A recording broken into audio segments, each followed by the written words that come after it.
informer, c'est notre devoir, messieurs, dames. Bonjour, bienvenue dans ce nouveau numéro de Parlons-en, une émission sociopolitique présentée par Doriana, la fille intelligente. Merci parce que vous avez belé ce côté branché pour suivre cette émission. Et ma Kosolola, Mazali vraiment ébélé à travers cette émission. Tokosola ma des situations sécuritaires yambo cannabiso, Toyebi Est, Ouest, Kinshasa, affaire kidnapping. On va en parler à travers cette émission. Trop le bapé mais matali élection. Toza déjà va fondre la kibiso. Je crois que bozo mona toza na Kabuya Molobeli na ende toko sala analyse ensemble. Toko traiter quand même quelques points. Na maima koleka le Congo.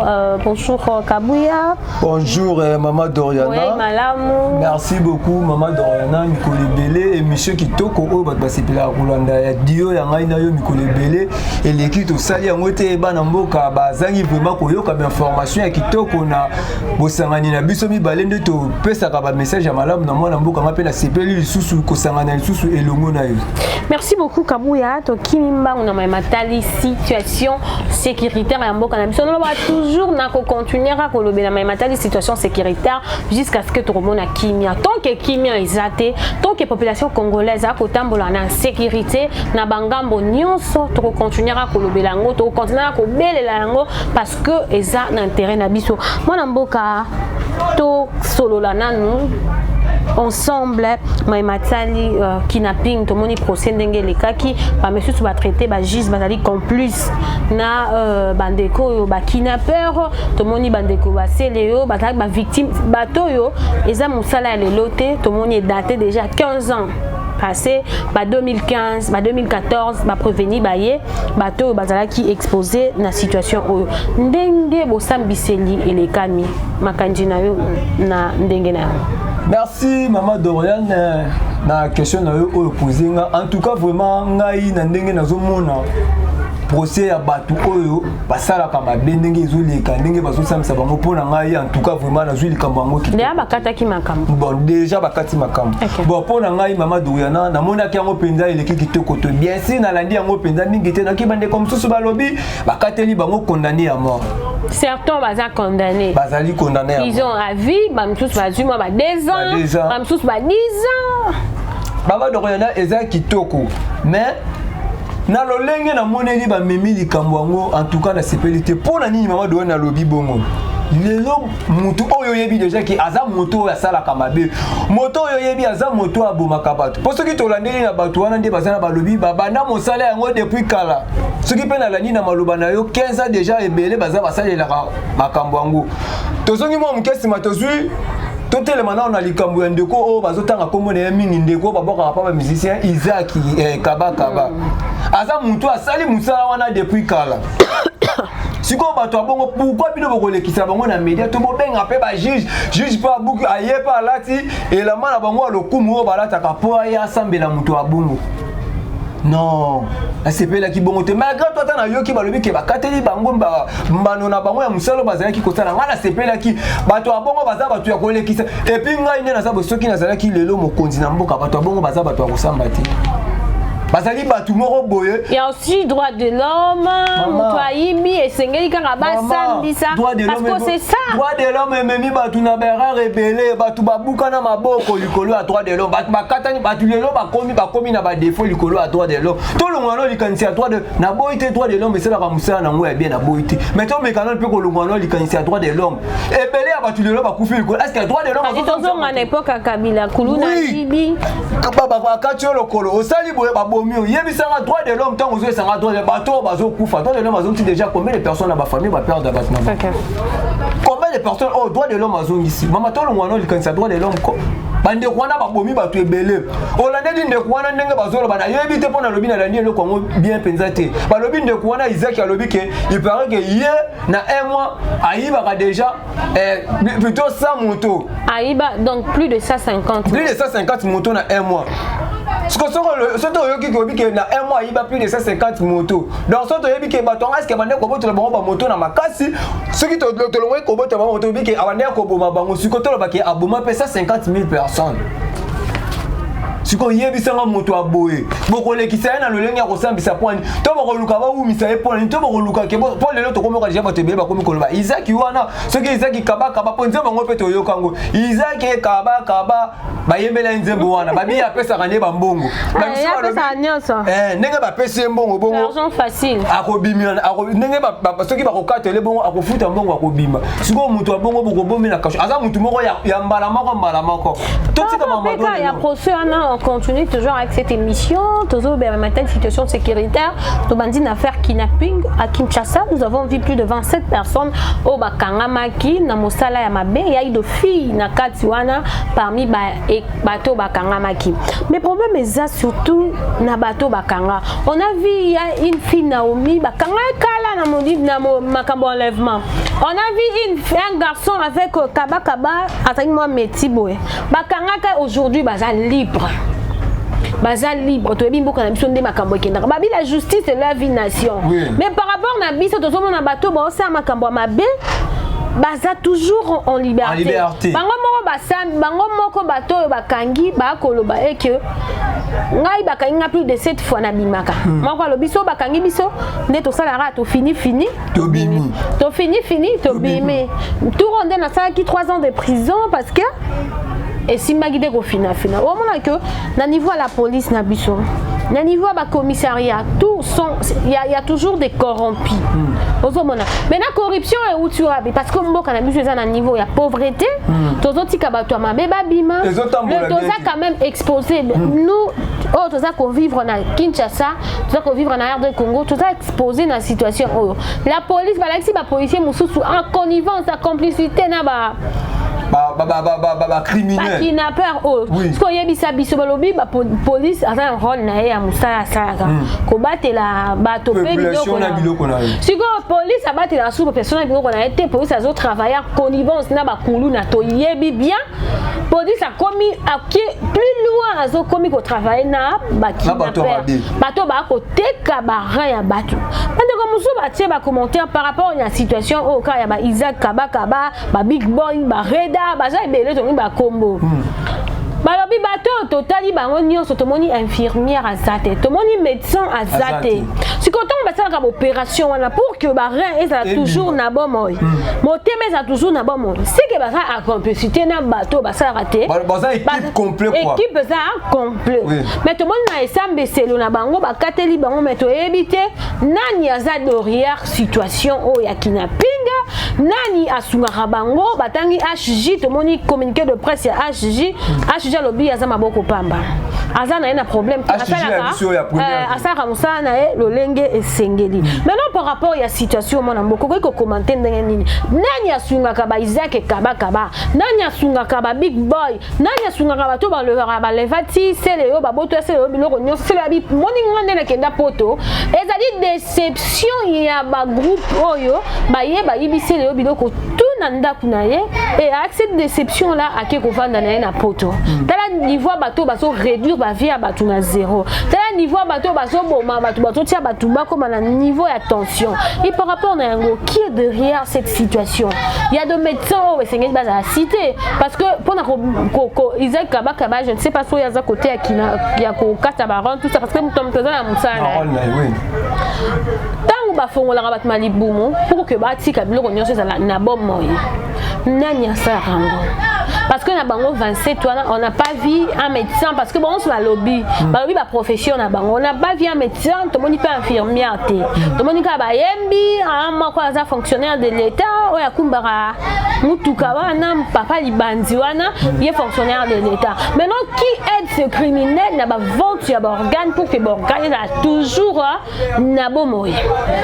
Merci beaucoup Maman Doriana yango na lobby na binoke bolandaka dio o ya Maman Doriana na kabo elon pusa musako donc biso ne te rappelle ko pesa information Maman Doriana zungi na malubana yango na lobby omoni soki to bito landeli bien na landi ne komoka lobby bandeko bakangi bazana ba vraie vérité fo ba bimisa mais kasi bazo boya bango baloba bazo boya bango ba cité ba avec eza lokola soki tozongi mo sima tozui dossier ya papa na biso ba kanga ki ba lobi ki aza rwandais apesa ka ba mosolo na ba politicien papa manga tout na yebi te dossier ya papa ngo soki kena soki pese abima soki toujours pour informer la population. Dossier wana ele kaka ba dossier manga tout continue mardi à se présenter à quitter parce que entre guillemets santé azaki à la barre te pour na santé mais ce dossier ils ont continué mais mardi azaki absent na plénière. Merci beaucoup maman de Antozonga.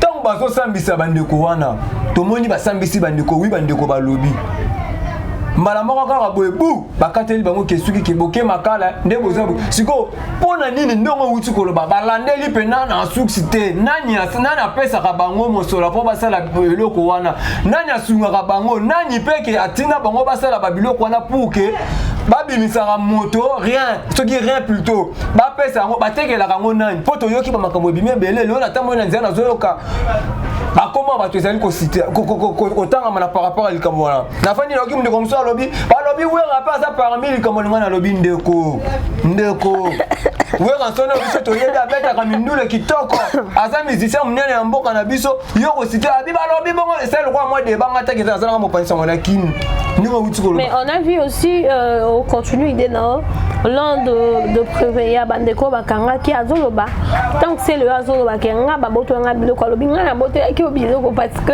au finaka ndeko fali sikoyo ozomona place makambo ngo ezokende soki mutu mususu to ndeko selo aza maila ko omona lokwa kenani c'est que ndeko fali mutu asalaka nini atina ndeko selo a contredisait que parce que abisien nga problème nga na fali eza entre biso na biso ba non eza problème il y a 2022 parce que fallait comme manquer ba kolo mais on les a faux débat mais bino bokote la nga na 2015 c'est-à-dire wana nga na fali dozaki en bon terme makama ba wario wana ezalaki do c'est-à-dire que ce genre là cop na bango yakala to continuer. Merci beaucoup maman Doriana nongo uti koloba il faut koyeba balandela dossier o bien batuna nani azali na sima ya bandeko na bango kasi yango zomona que dossier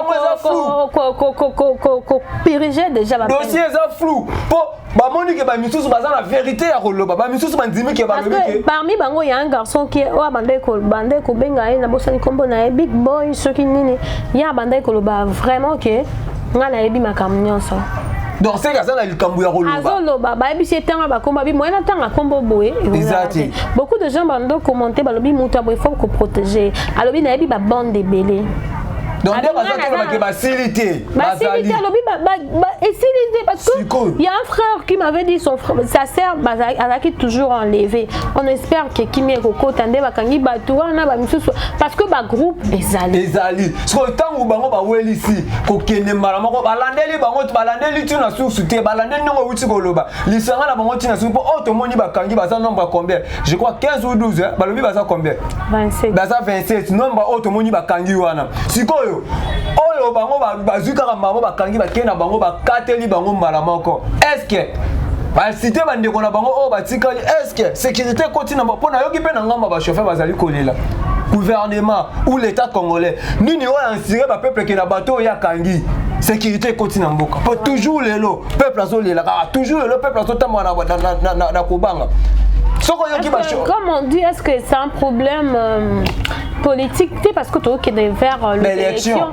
parce que et comme dans tout le coin de la RDC, il y a ce problème de l'insécurité. Oui. Et ben là, tu as vu que ma campagne, est-ce que maman donne un carton au bâtiment? Tu as vu que ma campagne est à la est. Tu as vu que le moins est. Et comme il y a un nini na quoi mutu. Et le moins na quoi mutu. Et pour ça, il y a comme il a maluku. Et le aujourd'hui, comme il a pi na Kinshasa. Na ba Congo. Et comme il a ba Congo, le comme il a Kinshasa. Nani aza derrière, il y a ma campagne. Ezo salama. Et cette situation de Kwamutu, Ezo continue. Ezo continue à cause salama. Dans tout le coin, qui m'y a exaté. Yango na tuni l'état congolais tant ou bakateli bango ke pendant ba yebisi bango ki bakateli bango condamné à mort to loba supposons de ba lobby siko nini ba assurer peuple congolais ba yebisi biso ke ndeto kangi bandeko o insécurité esili ce rôle de l'État, ce rôle du ministre intérieur, ce rôle du ministre de la Défense, il y a qu'à prendre soin, il y a la population, ce rôle à la police, il y a qu'à battre la population, là, bien là, tout le monde, il y a balle dans le gouvernement, comme on dit, gouverner, c'est prévoir, tout le monde, il y a un bateau, Zali, na habilité à Rosala Moussala, le lengue et c'est parce que la population a exposé. Et tout le monde s'en a répété qu'on ne vit qu'une seule fois. On va 2 fois. Le président Mobutu Akoufa a Kenda Zongate. Oui, maman. Le président Kabila a Koufa Laurent Désiré a Zongate. C'est-à-dire on vit qu'une seule fois. Et vie est très important parce que Tata Mokelu a appelé Bisobo Moi et ça donc il y a vie. Et tout le monde a un individu au bazo sakana. Tout le monde a magistrat mon quoi partager à Koufi. A Zongate. Même profession est Koufi. Tout la rende qu'on a biso à magistrat. Au Zomona. Même nous sur une profession tout on vit que cette fois. Batika biso to vivre na temps nzambe apesi biso. To na mboka moi vous na passe mingi. To ana des mille felo. Yo ba baso congolais qui les sous en fer et ça passe. Tous souffrir na niveau 0. Papa Vital Kamere banda côté économie to éviter. Avec 30 juin. Ah oui tu consommes la biso babiloko asoka kena ko la biso babiloko asoki na Afrique d'ici to wa biloko ngo na éviter soki pa bomba ngo na ndaku na e. Soki pa tia wa peuple congolais azo souffrir. Balaki biso balobi les 30 juin dollars ils qui te m'a donné éviter son nga muno dollars. 25 000 francs pour signaler à tous les gens côté Moussous Togo il a 25 000 francs dollars trop sous kawa. Et entre temps c'est la jeunesse au hasard exposé. Ce jeune là oh bah comme il a vie à facilité c'est parce que la pauvreté. Est-ce que jeunesse oh à quoi tirer lobby il y a RD Congo avec ce genre il y a jeunesse oh batubaki na masanga na loyenge na miziki na tout ça musique c'est bien parce que deux fois est détendant mais à lire oyo na zododo o ba ela biso ba société ko kangande yangwana chaque garçon mon un garçon bogar ala kitoko mais na poche na yaza na whisky na whisky na mode de vie c'est normal oh ndeto za nango et ces gens là to moni bango bangwana ba sala ba crime yango lelo ba koyeba ku ta kaba o mona ya na ba photo msu ya kaba ba champagne télé mais pas donc c'est toujours le sexe les masanga le yenge la musique la gloire parce que to za nango te na Congo vraiment nous interpellons la ministre à jeunesse nous interpellons au gouvernement de penser la jeunesse ya mboka na biso parce que ali où vont les choses demain tozana batute ndeti le mama dans la katu maloba te oui to moni lelo ba kangi batu balakisi ba criminel est-ce que insécurité pour tous les plus peine insécurité mais sous na ba cité o to bengi bango ba kuluna ba yo kana ta ba kuluna be ko banga bina ba lever tous les insécurité ma kasi le sous na la cité be ba kuluna ba kuluna moni ke ba faible moni ba mettre na bino baza koko to la batu ba téléphone ko yiba eloko na yo moko mais mutozo ya roboto la ko la simisa ko abi pesa ngai Pesanga Mama Doriana. En tout cas, l'État congolais, to sepe na musala bosali. Papa na biso Nicolas Kazadi, musala kitoko, au côté sikakasi, na bato banoma ki tomoni yo, o la kisi ki peuple congolais oza capable kasi. Boso rappelle si ma bota la paix koto ya insécurité ya kuluna. Boso ka na ba criminalité ba. Déjà non ça qui va kuluna que alobi mutunyo so azotia ngana sepe na maloba ya ministre Nicolas Kazadi. Mais tout le monde on tina suka.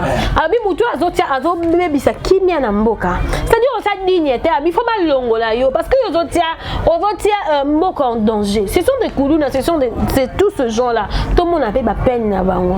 Et c'est pas si bien parce que bato ba kufa ki ba zonga te. Ba reo ba teka ki ba tumsusu ba sobe ba sala. Ba fane bele ba pana ki mama mo koto azolela ngai mobile na nga. Longi koto balali. Ba bi musu moi si ku ta teka ra mobile na ya bo mata niveau. Tala penza niveau mboko ekiki. Non, abi ki am susu rien na ba somba ngo somba koma na ba 1 million de dollars. Ça dit ba tele ba kuma boye belé pour nous na kana boma na mboka passion yo.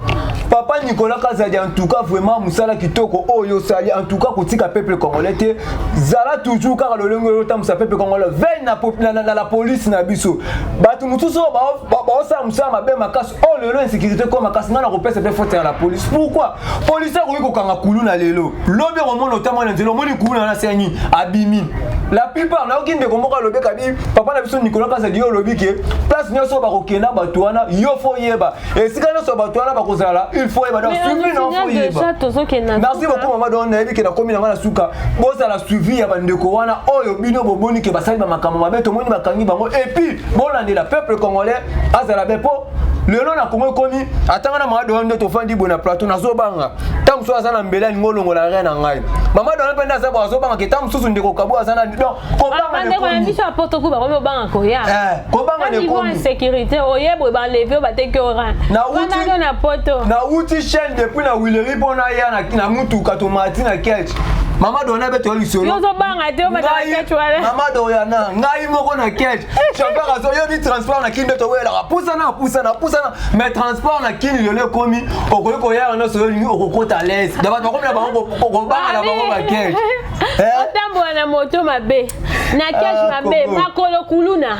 Na moto ba lever. Na Ketch ba lever. Na taxi ba lever. Toza na sécurité to kema kolo kuluna. Ndiko to fanya transport d'habitude to matana fia to ndeni. To pumbwa kaka papa Fachita Merci beaucoup, nous sommes arrivés à la fin de cette émission. Un mot à tous nos téléspectateurs et internautes au bonsoir. Libakou ya kolanda biso. Merci beaucoup na peuple congolais. Oyo sepela kanadio oya mama Doriana na kabu alom puissant bo benga bo koma. Bo pesa biso mama kanisi na bino ko tim de sote ko finga biso te po boyo ki to sala analyse biso to fini mutu te critiquer mutu te matolobi ba vérité. Ba loto biso mnoko na biso et pesa ka merci na mulo to lo monya na mutu zo sa musa malam. Mais ce qui zo sa musa malam te to ko yaka rapport dénoncer buzo boyo zo sala. Merci na papa na biso Nicolas Kaza na ta oya koti ya mketo moni Peter Kaza député na ta oya koti to moni asali musala kitoko to ko boya te ba lui moto zo sa musa malam il faut à mériter. Bolamo ya zo sala et bino nyonso bolinga ka chaîne Océan du Congo bo s'abonner na chaîne na bino Océan du Congo la bosen pe papa na biso général Kasongo tala non la police bien la police bato basali 15 ba yiba ba moto bakangaka bango te kasi lelo la police akomi ko telemela na bito so na Congo bolingo longo lelo ko ba bengi jetem to la mou la police akoma kasi na kokanga bato ba mona mwasi na mobile te na bito mwasi na mobile nde bakomi ba criminel to mwasi na mobile na Congo ekomi lisum. Merci maman de makambo le baiser belé na zone sima le bombo kawe. Merci beaucoup Kabouya, merci à tous nos téléspectateurs et internautes de Océan du Congo. Nous sommes arrivés à la fin de cette émission. Merci à vous de nous avoir suivis. Je vous dis au revoir. Merci à Vainqueur derrière. Merci à Vainqueur derrière la caméra. Le numéro est affiché au bas de vos écrans. Si vous en avez besoin, le numéro est affiché. Je vous dis au revoir et à la prochaine. Bye.